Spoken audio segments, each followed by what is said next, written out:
राम राम की जय, राम राम की जय।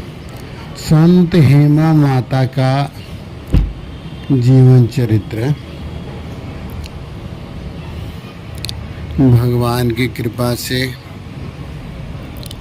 हेमा माता बचपन से ही अपने माता के गर्भ में थी, तभी उनके माता के गुरुदेव ने उनको उपदेश किया था कि आपके घर में जो भी संतान पुत्र या पुत्री हो वह भगवान की भक्ता होगी या भक्त होगा। आप राम राम का मनन चिंतन करते रहिए।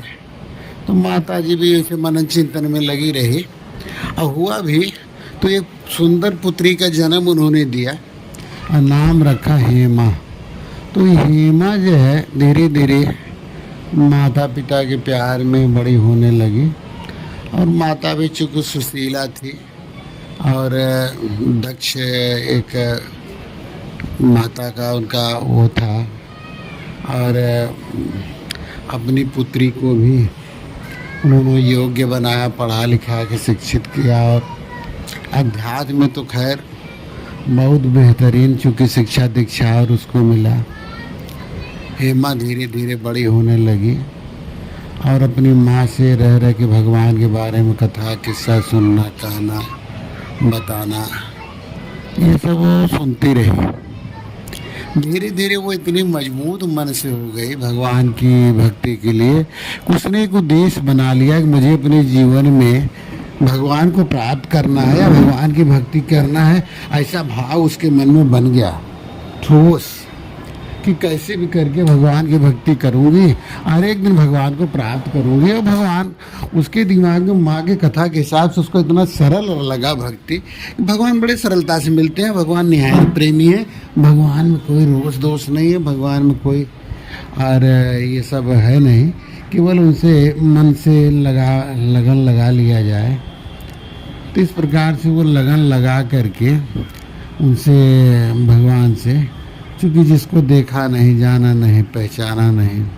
अब माँ ने भी उसे शिक्षा दिया, उनको कोई फोटो या प्रतिमा या कोई मंदिर या कोई ऐसी में नहीं भेजा और केवल बताया भगवान तुम्हारे हृदय में है पुत्री, एक दिन तुम्हारे हृदय से हो प्रकट होकर के तुमको दिखाई देंगे। और धीरे धीरे चलते रहा कहानी, तो वो युवा अवस्था को प्राप्त हुई और धीरे धीरे फिर सब उसके संस्कार शादी विवाह की बातचीत चलने लगी। तो माँ से बोली कि माँ हमें शादी नहीं करना है, हमें पहले भगवान को देखना है, बचपन से मेरी लालसा रही है। और जैसा तुमने कथा कहानियों में बताया, अब पूज्य उनके गुरुदेव ने वैसे उनकी माता को बताया भी था। तो माँ की भी इच्छा थी कि चलो हम दोनों में से या तो हम या ये, या पति तो रुचि नहीं लेते, तो कोई न कोई एक बार भगवान को देखे तो सही। आखिरकार इसने जिद कर लिया कि मुझे शादी नहीं करनी है। हेमा ने शादी नहीं किया, अपनी जिद पे अड़ी रह गई। करीब 25 साल की उम्र उसकी गुजर गई। अगल बगल वाले तमाम बोलने लगे कितनी सियानी लड़की है और घर में रखे लोग शादी नहीं कर रहे। उसका पिता भी बहुत नाराज़ हुआ माँ बेटी से कि तुम लोग अपनी मनमानी कर रहे हो, गांव में समाज में मेरा थू थू हो रहा है, इसलिए जो है जाओ हम घर छोड़ के जा रहे, तुम लोग करो भगवान की पूजा पाठ, क्योंकि भगवान ही आगे सब देखता है। अरे समाज भी है, उम्र है, सब है। अच्छा, संयोग से उसके बाद मात्र संतान के नाम हुए हेमा थी भी और दूसरा कोई न पुत्र हुआ न पुत्री हुई है कई संतान के बाद। तो धीरे धीरे धीरे धीरे करके पिता अब लोग लाज बस 4 लोगों के ताना महना नहीं सुन सके और लिहाजा छोड़ दिए और चले गए अपना जीवन यापन करने। आखिर ये दोनों मेहनत मजदूरी करके घर गृहस्थी चलाते रहे। एक दिन स्थिति ऐसी आई कि ये हेमा बहुत बुरी तरीके बीमार पड़ी है। माँ बोली कि बेटी वो बीमारी जाए न, बहुत मुश्किल से उठ बैठ पाए, माँ सेवा करे, टहल करे लेकिन ना उसे भी मजदूरी करके ले आना, जीवन यापन करना, घर में कोई आए का ठोस जरिया नहीं। धीरे धीरे करके भगवान की ऐसी स्थिति कृपा हुई कि जब वो इसका ये प्रारब्ध जो बीमारी का था समाप्त हुआ, कटा, तो वो उस बीमारी से बाहर आए, धीरे धीरे स्वस्थ हुई, चलने फिरने लगे, अच्छा हुए। तो वो राम राम का वो चिंतन बने रहे कि भगवान जो कुछ भी हो, चाहे जितना कष्ट हमें दो, सब हमें स्वीकार है, सब मैं झेलूँगी, लेकिन ये आप हमारे ऊपर अपना हाथ बनाए रखो, कृपा बनाए रखो, और हमें जब हमारा उचित समय आ जाए, अगर हम इसके काबिल हों, उसके योग्य आपके समझ में आ जाऊं, तो आप दर्शन देना प्रभु।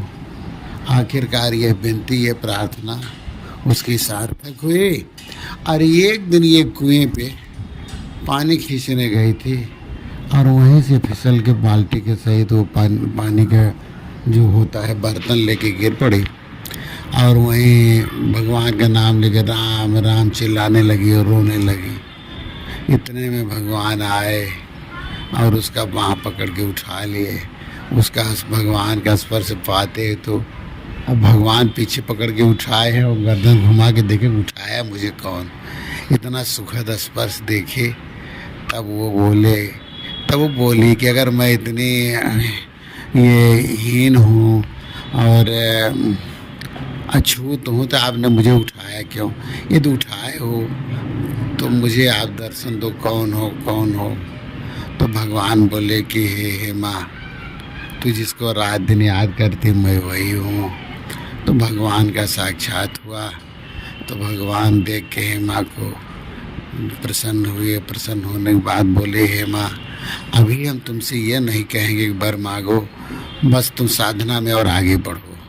एक दिन वही हेमा चलते चलते एक महान संत में पंडित हुई। करीब उनका उम्र काफ़ी हो गया, 50-60 का। भगवान का साक्षात्कार हुआ। भगवान ने भली भांति उनका सदगुरु के स्तर पर उनको स्थापित किया, और फिर जब तक जीवन रहा वो भगवान की भक्ति में रही, और समाज में चारों तरफ हल्ला हुआ कि हेमा को भगवान की प्राप्ति हुई। इनके दर्शन से लोगों के काम होने लगे, इनके दर्शन से लोगों में चूँकि सुधार होने लगे। तमाम तरीके तगल बगल ये भगवान ने उनके ऊपर जब कृपा की तो चारों तरफ से एक हाहाकार मचा कि परम संता हैं ये और भगवान की भक्ता हैं, चलो सब लोग दर्शन के लिए आए, सेवा में आए। तो सब उपदेश के लिए जो कोशिश की तो उन्होंने कहा सब कोई राम राम करो, सबका सुनते हैं भगवान और सबका सुनेंगे। छोटी मोटी जो परेशानी तो जीवन है, आता जाता है, भगवान को सबका ख्याल रहता है, वो सब पूर्ति करते हैं। आज आप लोगों की वजह से जो कुछ यहाँ हमारे पास एकत्र हो रहा है ये भगवान की तपस्या का फल है। और ये भंडारा अब आप लोग चलाओ, खाओ, खिलाओ, आप ही लोगों को माध्यम बना के तो यहाँ आ रहा है। चारों तरफ उनका हाहाकार हुआ, जय जयकार हुआ। लोग उन हेमा माता का गुणगान करने लगे। बोलिए हेमा माता की जय, राम राम की जय।